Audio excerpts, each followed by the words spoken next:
কৃষ্ণ একাদশীর পূর্ণতিথিতে শ্রী গোবিন্দের চরণ কমলপদ্মে কোটি কোটি প্রণাম জানিয়ে আজকের ভাগবত কথামৃত আমরা শ্রবণ করছি।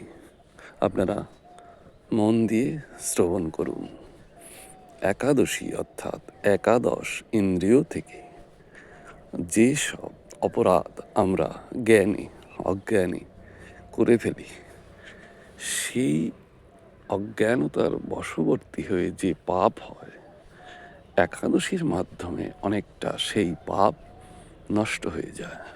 কারণ আপনি যখন রাস্তায় চলতে চলতে অজ্ঞানে কোনো প্রাণী হত্যা হয়ে যায় আপনার সাথে, অর্থাৎ পায়ের তলে অর্থাৎ কোনো পিঁপড়ে বা কোনো কিছু জীব পড়ে মারা গেল, তখন আপনার অজ্ঞানতার সাথে সেই পাপ হলো।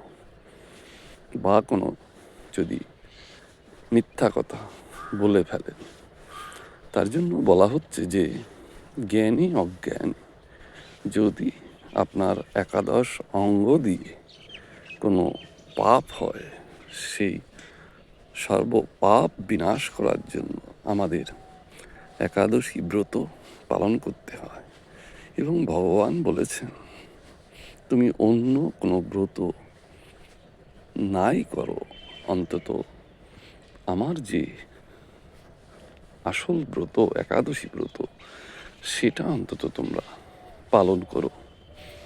আজ যেহেতু ভীম একাদশী, খুব গুরুত্বপূর্ণ একাদশী, তো সেই অনাদি আদি গোবিন্দের শ্রীচরণ কমল পদ্মে কোটি কোটি প্রণাম জানিয়ে কিছু হরিকথা আমরা শ্রবণ করব।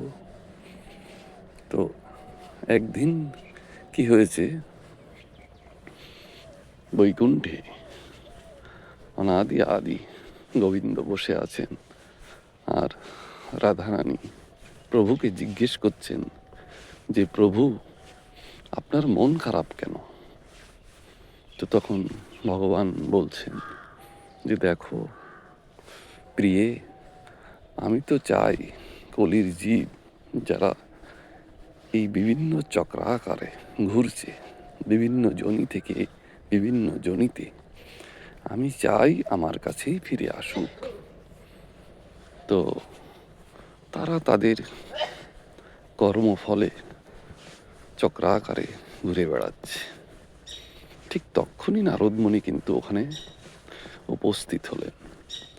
উপস্থিত হয়ে জিজ্ঞেস করছেন, প্রভু আপনি কি চিন্তা করছেন? তখন প্রভু বললেন, মণিবর আপনি আসুন, বসুন।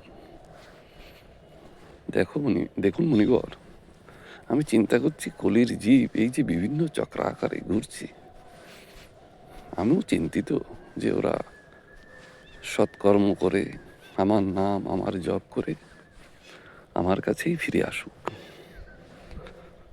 তখন নারদমণি বলছেন যে আমি চেষ্টা করবো একজনকে নিয়ে আসতে আপনার কাছে, বলে যাও দেখো পারো কি না। তখন নারদমণি আসলেন এক কৃষকের কাছে।